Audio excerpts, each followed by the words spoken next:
Alright class, by now you should finish the warm-up on page 881, number 2, and I'm going to go over the answers with you. So the first answer is 0.8944. Next answer, 2B, is 0.0071. Next answer, 2C, is 0.9344.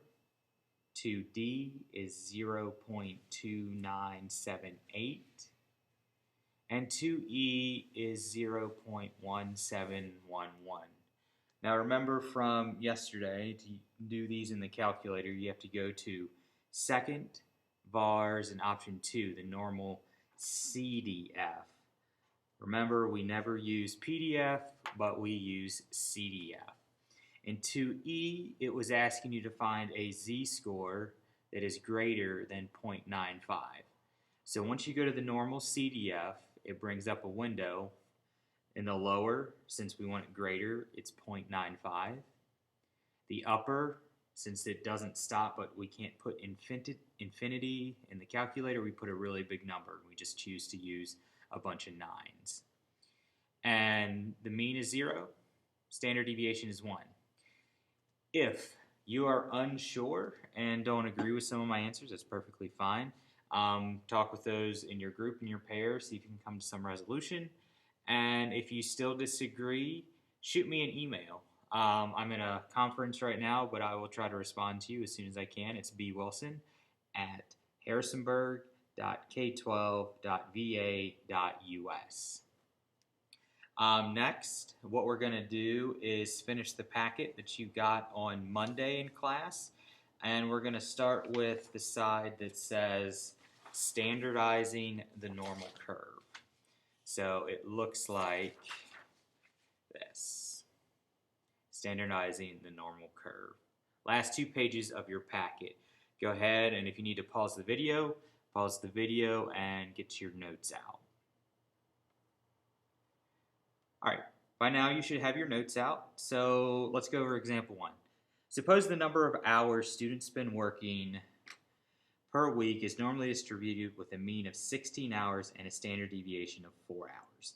What I want you to go ahead and do in problem A is draw the normal curve that has a mean of 16 hours and a standard deviation of 4 hours. Go ahead and pause the video, and once you've had some time to work, we'll resume. Now that you have the curve drawn, you should have something that looks like this. Your mean is 16, and you're going up by 4s and down by 4s. So the question here is asking, what is the probability that my x value is 12 to 18? What's nice is 12 is right on a nice standard deviation, x equals 12. The problem now, kind of that we saw yesterday, is that 18 is right in between 16 and 20. It's not nice, I can't just add the percentages up. So what I want to know is what's the area and the probability that's between 12 and 18. Well, that's this region right here. Now remember, it asks for a probability, not a percent. So what we need to do is use our calculator. We need to identify the lower bound, the upper bound, the mean, and the standard deviation. Well, when you draw these pictures, and I highly encourage that you draw the picture on all of these, it's very easy to see. What's my lower number? Well, my lower bound is 12. Well, what's my upper bound? Well, that's my highest x is 18. And the mean and standard deviation come straight from the problem. So mean is 16, standard deviation is 4. Now, remember, we'll come here to our handy dandy calculator and we'll do these calculations. So we need to go to second VARS, normal CDF. Now notice we have this lower, upper, mean, and standard deviation. So let's type in 12, 18, 16, and 4. Hit paste and enter. And here it gives the answer as the probability. So my answer is 0.5328. Go to 4 decimal places. So this is the probability that the student works between 12 and 18 hours in a week. What I want you to do is take the next minute. I want you to draw the curve for B and C. It's the same curve, I just want you to redraw it. Go ahead and pause the video and take the time to draw the next 2 curves. Alright, now that you have the next 2 curves drawn, you should have the same picture. And we're going to do the same idea with the same shading. So what I want in this case is x to be greater than 19. So I'm going to go in here, and I'm going to put 19. Again, it's not on a nice standard deviation, so can't use that nice 34%, 34%. I have to use the calculator. So x equals 19. So same idea. What is the lower, upper, mean, and standard deviation? Now, which way do I shade? It says greater than. So is that above or below? Go ahead, shout out the answer. Above or below? Good. I'm assuming that you guys shouted out, and I think you probably would have said above. So go ahead and shade above. The reason I like these pictures is because it's very easy to see what my bounds are. So what is my lower bound? Well, it's the smallest x in the shaded region, which is 19. But what is my upper bound? Here, this graph, this curve technically keeps going. It never stops. So is this in the positive or the negative direction? Go ahead and shout it out. Positive or negative? Positive. Good. I'm going to say you shouted out positive. So what we do is we put in a really big number, and we're just going to use a bunch of 9s. Same idea, same mean, 16, and same standard deviation of 4. So you can go back to our handy calculator, go back to second, vars, normal, CDF, lower is 19, upper a bunch of 9s, mean is 16, standard deviation of 4. Go ahead and paste. And again, it is asking for the probability. So I don't need to convert this to a percent. So I'll just leave it as 4 decimals, 0.2266. So here, I have a 0.2266 probability that a student works more than 19 hours. All right, so we should have, go ahead if you have any questions, ask those around you on the first 2. Again, you can always shoot me an email with questions on the notes. All right, let's go ahead and jump to C. So if a student, randomly selected, what's the probability that we're less than 12? Less than 12. So this one is nice. Why? Because right here we fall on a nice standard deviation. And less than, am I going to shade to the right or shade to the left? Go ahead, shout it out. And to the left? All right, less than. Let's go with that. So we're going to shade here. Shade here to the left. Now what's nice is it falls in a nice standard deviation. Do we know the percents that fit in here? Yes, go ahead and say these with me. What's the percent between 8 and 12? 13.5%, good. 4 and 8, 2.35, and the tail here, 0.15, good. So how do I get this? Well, I add 13.5 plus 2.35 plus 0.15. And what does that give me? Go ahead and shout out your answer once you have it. Good, 16%. But is that the answer? Yes or no? It says probability. Right now my answer is in a percent. So what I need to do is take the percent and divide it by 100. So here, we take 16 divided by 100, and that equals 0.16. So here is my final answer. It says probability. Be careful on what the question is asking for.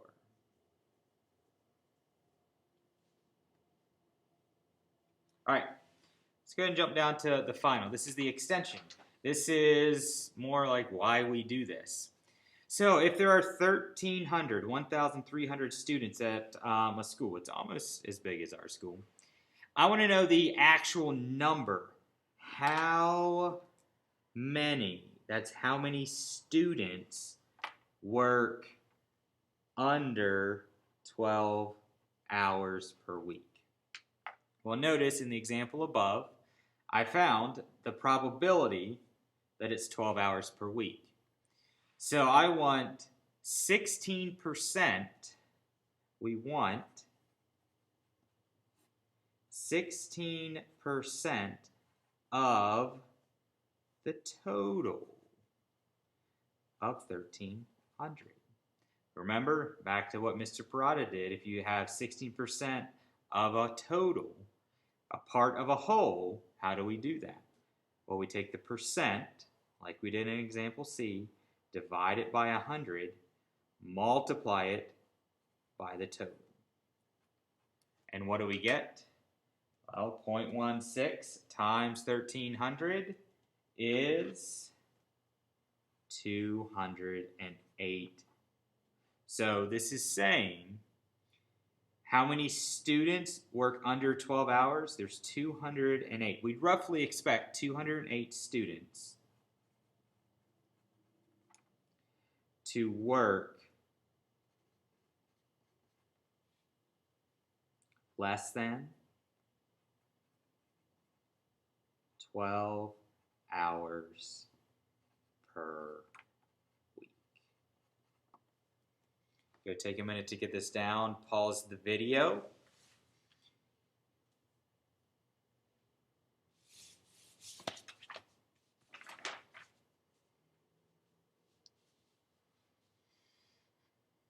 All right, here's example 2. So the lifespan of a particular machine part is normally distributed with a mean of 750 hours and a standard deviation of 25 hours. So what I want you to do is take a couple minutes and draw the picture for A, B, and C. All I want you to do right now is draw the picture. All right, now that you have the pictures drawn, here is our first example. So mean is 750, and I'm going up and down by 25. So I have 750, 775, 800, 825, and going below 725, 700, 675. So let's go ahead and do our shading.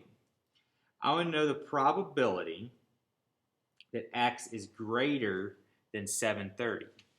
Well, 730 is more than 725 and less than 750, so my X is in here. X equals 730. And where do I shade? If it's greater, is that above or below? Go ahead, shout it out. Good, it's above. Woo! Like it. I'm going to shade above. All right, again, these pictures are what is important. So we still use our lower, upper, mean, and standard deviation. So going back to our calc, well, let's first fill this out. What is the lower? Again, the picture makes this very easy. So what's the lower? The lowest X? Well, it's 730. What's the upper? Well, it never stops, so we use a really big number, just a bunch of 9s. Mean is 750. Standard deviation is 25.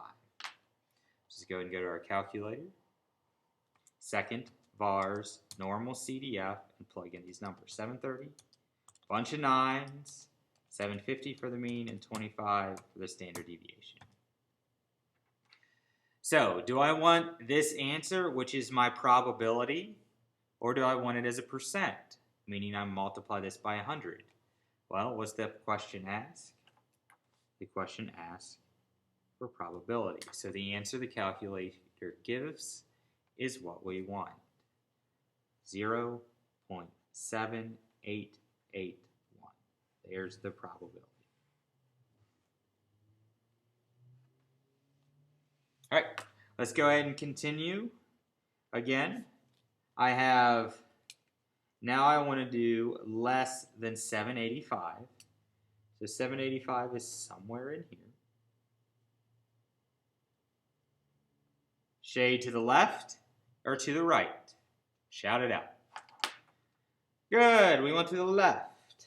So I'm going to shade to the left because it's less than. Figure out what my lower, upper, mean, and standard deviation is. Well, this time, what is my lower? Well, way down here, it never stops going to the left. So I have to use a really small number. So I just do negative with a bunch of 9s. What's my upper? 785. Same mean, same standard deviation. So back to our calculator. Second vars, normal CDF, negative 9999 this time. 785, 750 for the mean, 25 for the standard deviation. We'll paste it, check to see what it asks for. It asks for a probability. So our calculator answer is sufficient. So 0.9192 is my final answer. If you have questions, ask those around you, and pause this video as necessary. All right, let's do the last one here. This time it's asking for a probability between two values. So 730 is right here. And 785, we're kind of combining these two, is right here. And I want to know what's between. My x is bigger than 730, but it's also less than 75, so that's in the middle. All right, so lower, upper, mean, and standard deviation. Well, the mean and standard deviation didn't change. What's the lower number? Well, it's right here, 730. What's my upper number? 785. Again, it's asking for a probability, so the calculator answer will suffice. So let's go back, use our handy calculator. Second vars, normal CDF. My lower 730, upper 785, mean stays the same, standard deviation stays the same. And here's our answer.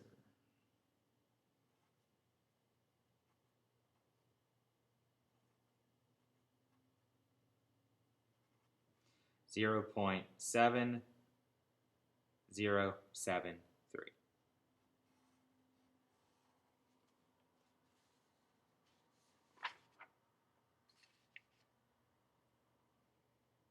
Oh, is it 3? No, that 8 pushes the 3 up to a 4. Hopefully some of you shouted out and said, hey, Mr. Wilson, you're wrong. All right. So the last one here.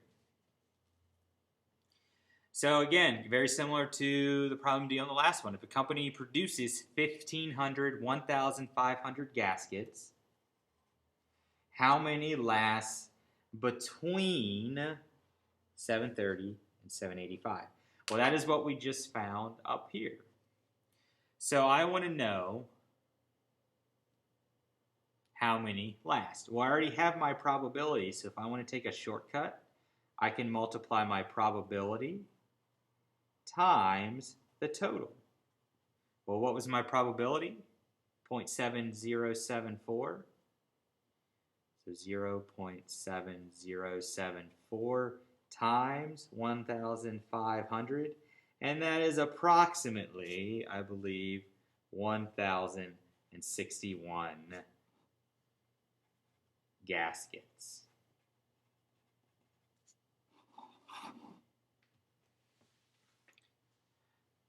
All right, what I want you to do now, this should feel very familiar from what we did yesterday. Instead of using just a standard normal curve with a mean of 0 and 1, we have to change up what my mean and standard deviation is. What I want you to do is to try example 3, example 4, example 5, example 6, and example 7. Work with your partner to answer these, and we will go over these answers once you finish. Go ahead right now and pause the video, work, and then we'll talk about the answers in a minute.